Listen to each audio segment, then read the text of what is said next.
CNN, BBC, France, 24. I'm watching you all. I'm recording every lie. I'm archiving every distortion. I am Ibrahim Traore, and today I'm pulling off your masks. Yes, you heard correctly. I, whom you call a young military junta leader, whom you brand as a dangerous radical, whom you serve up as an anti-Western dictator, am now telling you the truth. And this time you cannot turn off your microphones. This time you cannot turn away your cameras. This time your editors cannot cut this speech. Because the world you monopolize no longer exists. Because millions will hear these words now, without passing through your filters, without being subjected to your distortions, without being muddied by your lies. I am 34 years old. Every day of my life, I grew up with your lies. As a child, I would watch Africa on television. Always the same images. Children with flies, dry lands, weapons, death. This is Africa, they told us. This is what Africa is.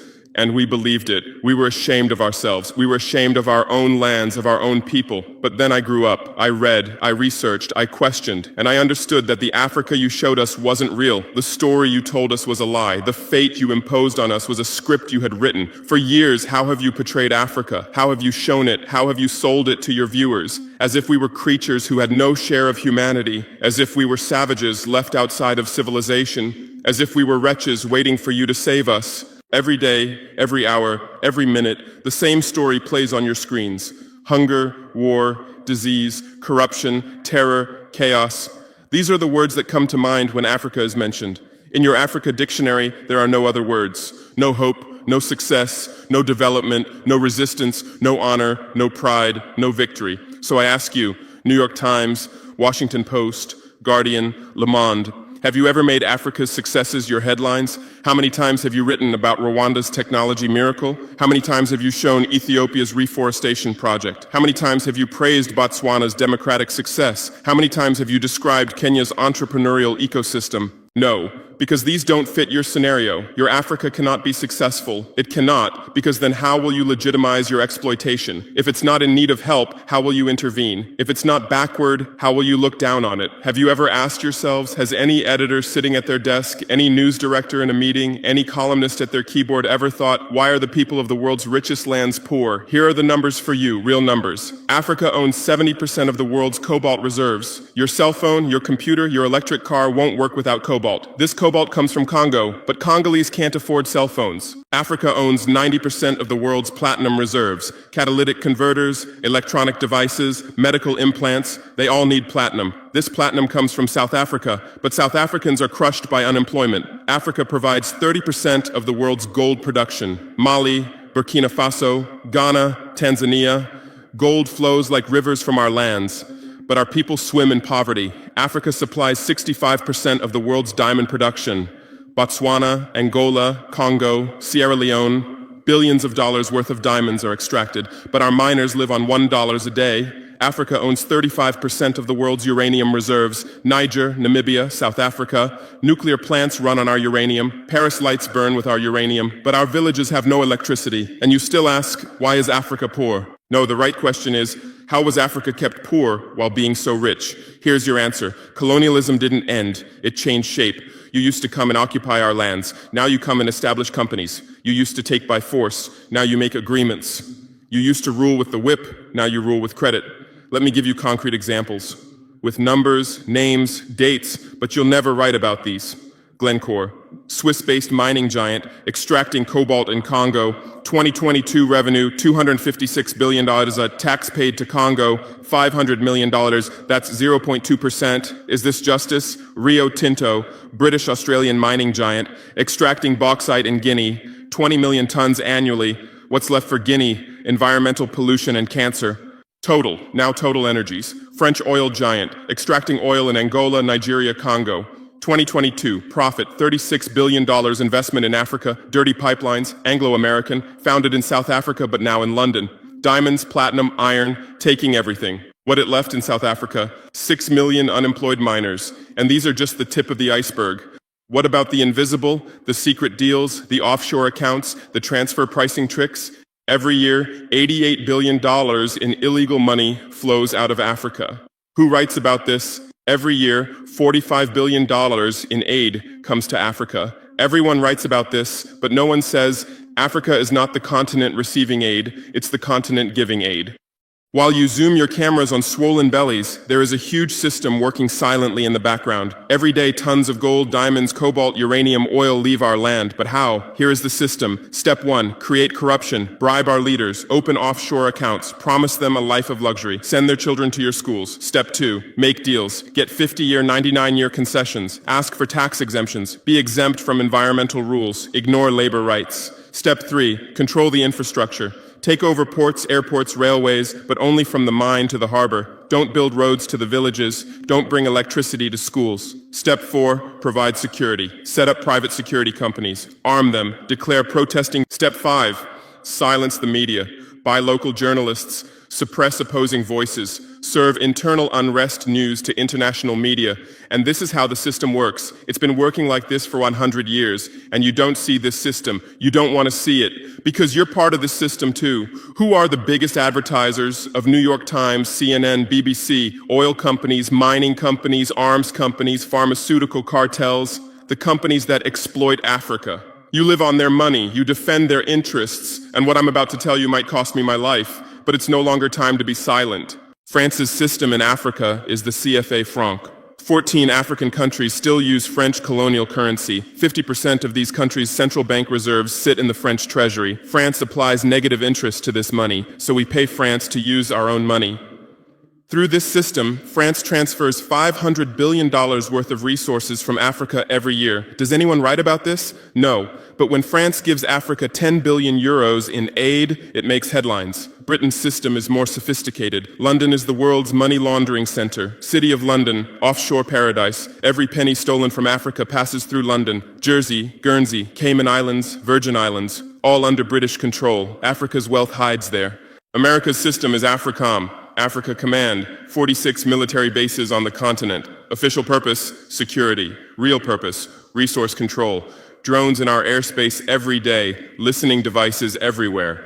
They say fighting terrorism, but it's not terrorists. It's people's leaders who are targeted. China is the new player, says win-win, builds infrastructure, gives credit, but in exchange for what? 99-year port concessions, mining rights, agricultural lands, debt-trap diplomacy, ask Sri Lanka, ask Zambia, and you write about none of this. Why? Because you're not free press. You're corporate press. Your bosses are billionaires. Jeff Bezos bought Washington Post. Why? For love of journalism? Rupert Murdoch's media empire, Fox News, Wall Street Journal, The Sun, The Times, all from the same hand, all giving the same message. West is good, others are bad. Carlos Slim is the largest shareholder of New York Times, Mexican billionaire. Where's his wealth from? Monopolized telecommunications, got rich off Latin America's back, now controls America's most respected newspaper. And you claim to do independent journalism? Who are your editors? Which schools did they graduate from? Harvard, Yale, Oxford, Cambridge? Always the same elite schools, always the same worldview, always the same prejudices. How are your reporters selected? How many languages does your Africa correspondent speak? French, English, that's all. Swahili, Hausa,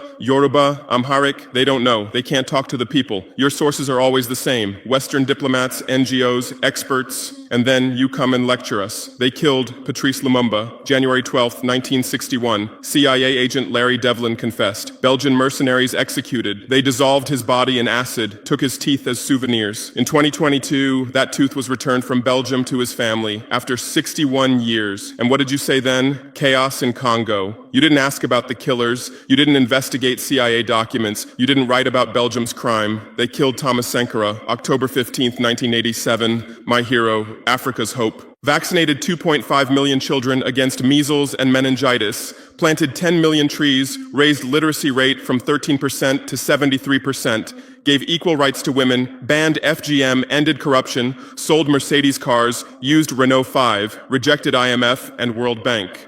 And most importantly, he said, we will not pay Africa's debts. We didn't make those debts. The puppets before us made them on behalf of colonizers. That's when he had to be killed, and they killed him. Who killed him? His best friend, Blaise Compaoré. With whose support? France. Want proof? Look at the Focart archives. Jacques Faucard, France's Africa Affairs advisor. Everything is written there. And what did you say? Military coup in Burkina Faso. You didn't write about Sankara's dreams. You didn't tell about his projects. You didn't show his successes. You just said, another dictator died, Muammar Gaddafi. Yes, he was a dictator. Yes, he was ruthless. But what had he done in Libya? Per capita income $12,000, Africa's highest, literacy rate from 25% to 87%, life expectancy from 51 to 74, free healthcare, free education, $50,000 for newlyweds, interest-free loans for homebuyers, $5,000 for new births, gasoline 14 cents per liter, great man-made river, irrigation project to green the desert, and Gaddafi's real crime, dream of United States of Africa, African Central Bank project, African Investment Bank, African Monetary Fund, and most dangerous, gold dinar, refusing to sell oil for dollars. October 20th, 2011, lynched in Sirte, Hillary Clinton laughed. We came, we saw, he died.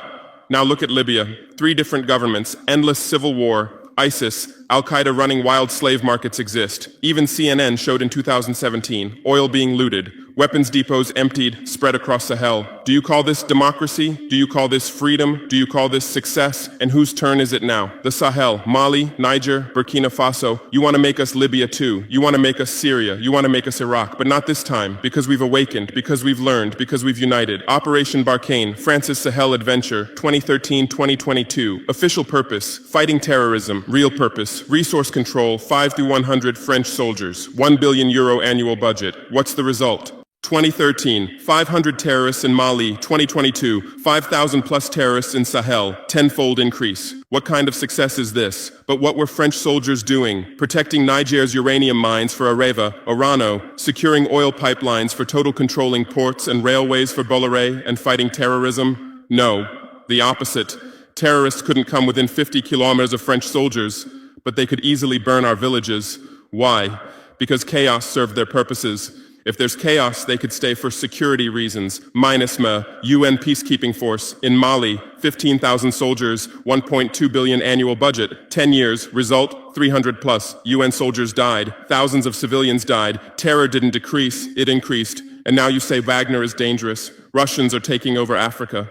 Wagner came, 1,000 soldiers. What happened in 6 months? Terrorists fled, villages are safe, mines are working, people are at peace. What's the difference? Wagner is an ally we invited. France is an occupier who came by force. Wagner follows the agreement. France blackmails, Wagner brings results. France produces excuses, but you don't write the truth. You say Russian mercenaries. Well, what is French Légion étrangère? Aren't they mercenaries? What is American Blackwater Academy? What is British G4S? What is Israeli Black Cube? They are security companies. Wagner is a threat. Why? Because Wagner isn't yours. And the terrorism issue?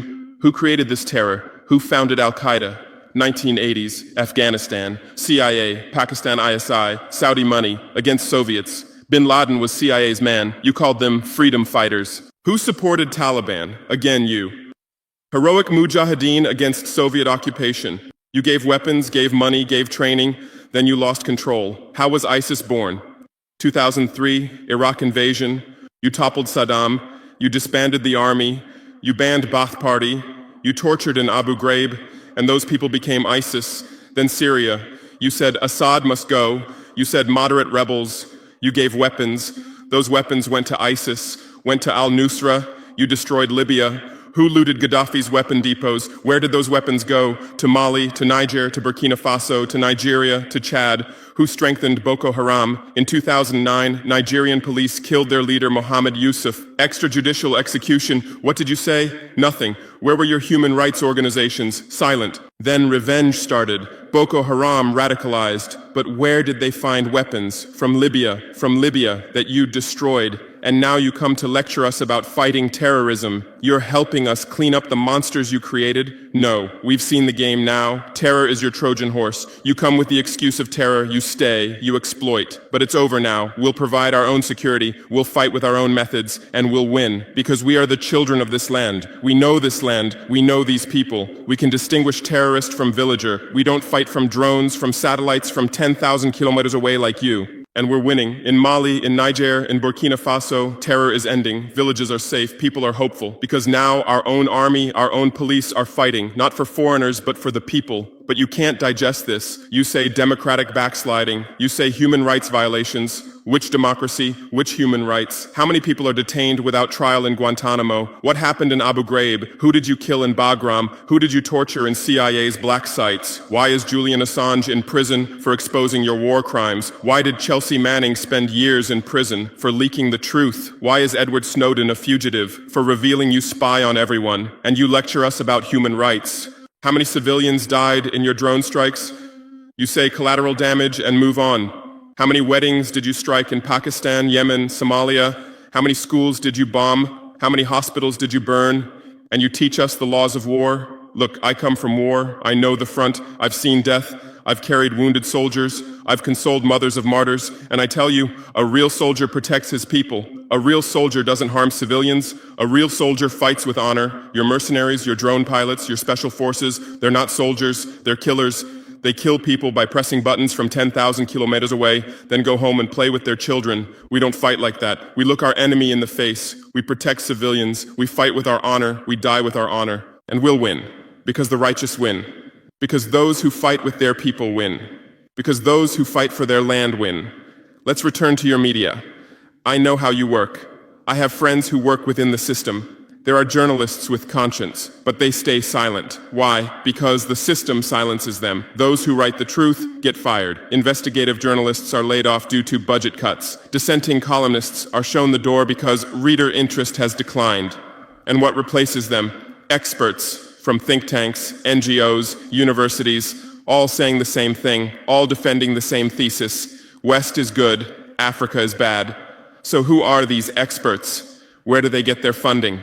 National Endowment for Democracy, NED, American democracy exporter, CIA's legal arm, has fingers everywhere, funds opposition, directs media, creates civil society. Open Society Foundations, George Soros's organization, says open society, but open for whom? Open to what? Open to exploitation, open to intervention, open to manipulation. Ford Foundation, Rockefeller Foundation, Bill and Melinda Gates Foundation, all in Africa, doing aid. But what do they get in return? Control, data, influence. And your media is their trumpet. You headline, Gates is saving Africa. But you don't say, how many African children were paralyzed by Gates's vaccine trials? How many farmers committed suicide because of Monsanto seeds? You're masters at storytelling, but always the same story. White savior. Remember Live Aid? 1985. We Are the World, charity concert for Africa, millions raised. What came to Africa? Corruption increased, dependency increased, but it was a great story for you. Bob Geldof became a hero. Musicians looked conscientious. Viewers felt good about themselves. Africa remained hungry. Remember Kony 2012? Viral video. Stop Joseph Kony. 100 million views. Result? Kony is still free, but the video maker got rich. Invisible Children organization collected millions. What came to Uganda? American soldiers. And you present these as success stories. Angelina Jolie, Madonna, Bono, all Africa volunteers. They come, take photos, adopt children, leave. And you say, interest in Africa increased. What interest? Whose interest? Interest for what? Madonna adopted from Malawi. You made headlines. But 100 children die from malaria every day in Malawi. You didn't write that, because that news doesn't sell. Bono became Africa's spokesperson, raised billions with U2 concerts, but moved his company to Netherlands to avoid taxes. Money stolen from Africa also passes through Netherlands. Did you write about this? George Clooney campaigned for Darfur, said save Darfur. Result? Sudan split. Oil remained in South Sudan. South Sudan is now in civil war. Who's getting the oil? Take a guess. And you always present these as humanitarian aid. But these are imperialism's soft face. These are exploitation's PR. Let me give you real numbers. Every year, 134 billion in aid and investment comes to Africa. Every year, 192 billion in resources leave Africa, net loss, $58 billion every year. But you only write about the incoming $134 billion. You don't write about the outgoing $192 billion. Why? Because then people will ask, why does Africa need aid? Illicit financial flows, 88.6 billion year multinational corporations profit transfers, 48.2 billion year debt interest, 17 billion year brain drain cost, 13.8 billion year climate change cost, 10.6 billion year illegal logging, 17 billion year illegal fishing, 1.3 billion year total, $192+ billion every year. This much resource leaves Africa every year. But what are your headlines? EU announces 20 billion euro aid package for Africa. China gives Africa $60 billion in credit. America grants Africa $8 billion. People read these and think how generous they are, how charitable, how ungrateful Africa is. But the truth is the opposite. Africa is financing your standard of living. Africa is subsidizing your prosperity. Africa is making your technology possible. The cobalt in your iPhone, from Congo, the lithium in your Tesla, from Zimbabwe, the tantalum in your computer, from Rwanda, your jewelry, from Botswana, your chocolate, from Ivory Coast, your coffee, from Ethiopia, your oil, from Nigeria, your uranium, from Niger, and what do we get in return? Debt, poverty, humiliation, but enough. This game will end now because we've awakened. Our youth are sharing the truth on social media. Bar France out hashtag used 100 million times. Africa is bleeding 50 million. On Stop Exploiting Africa, 75 million. And what are you doing? You say Russian bots. You say Chinese propaganda. You say disinformation. No. These are real voices of real Africans. This is real anger. This is real awakening. There are millions of youth on TikTok, videos celebrating French soldiers leaving, images applauding Wagner's arrival, content explaining the truth on Twitter, Instagram, Facebook. The same voice everywhere. Enough! And you're panicking because you're losing control. You're losing the narrative. You're losing the monopoly. You established fact-checking organizations. Africa Check, AFP Fact Check. Who funds these? Facebook, Google, Bill Gates. The same system again. What are you checking? Whose facts are you defending? We say France exploits $500 billion a year. You say false. Only $440 billion. As if that changes the situation, as if 440 billion is little. We say Wagner has been successful. You say Wagner violates human rights. Well, what were French soldiers doing? Bombing Fulani villages, arming Dogon militias, accidentally striking weddings. Your hypocrisy is so obvious that no one believes you anymore. Remember what Anderson Cooper said on CNN? Democracy is declining in Africa. Which democracy, Anderson? Your democracy? America's democracy? Your Capitol riot, January 6, 2021. You said, attack on democracy, 5 people died. Our Sankara assassination, October 15th, 1987. You said, internal matter, 1 person died, but that person was the hope of 20 million people. In your elections, corporations fund candidates, lobbyists write laws. You call our elections rigged. In your country, police kill blacks. George Floyd, Breonna Taylor, Ahmaud Arbery. You lecture us about police violence. On BBC, Kasia Madera presents Africa News. Polish origin. How many years has she lived in Africa? How many African languages does she speak? But every day she speaks as an Africa expert. Africa is like this. Africa is like that. On France 24, cameramen, editors, producers, most are French. Even Africa correspondents are mostly French, and they do objective journalism. Even Al Jazeera. Qatar funds it. What business does Qatar have in Sahel? But every day they report Sahel crisis. Whose crisis are they telling? Deutsche Welle, Voice of America, RFI, all state media, all propaganda tools, but they play the role of independent media, and our local media, most are sold out.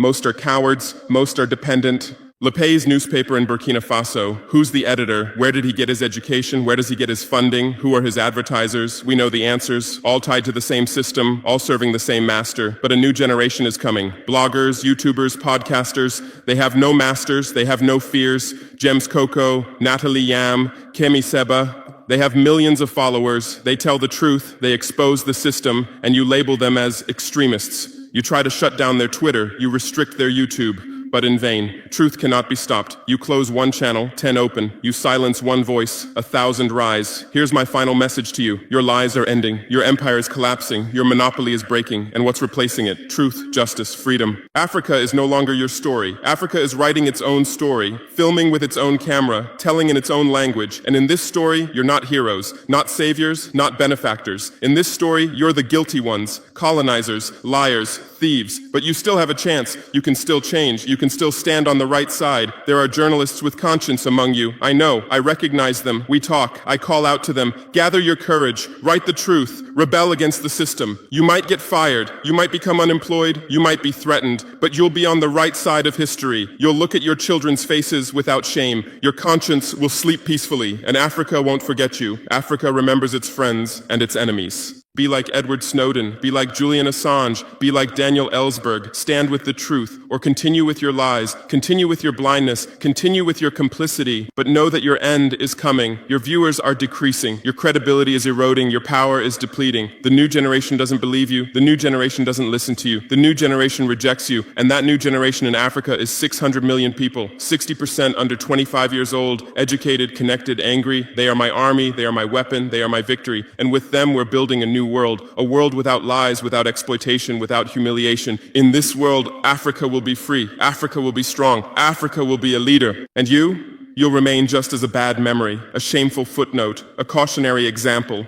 Future generations will read in history books. At the beginning of the 21st century, there were some media organizations. They lied, they served exploitation, then Africa awakened and they disappeared. That's your end. Inevitable, unchangeable, certain. I am Ibrahim Traore, not Burkina Faso's leader, but its servant, not Africa's dictator, but its child, and not your nightmare, but your mirror. Look well at this mirror. See yourself, see your lies, your hypocrisy, your crimes, and prepare, because Judgment Day is coming. Africa is awakening. The world is changing. Justice is manifesting. And you'll just watch. You won't be able to do anything else. Because history is on the side of the people. Truth is on the side of the oppressed. God is on the side of those who persevere. And we persevered. We persevered for 500 years. Now it's time for victory. Your lies are finished. Your masks have fallen. Your game has ended. Africa is free. Africa is strong. Africa is victorious forever.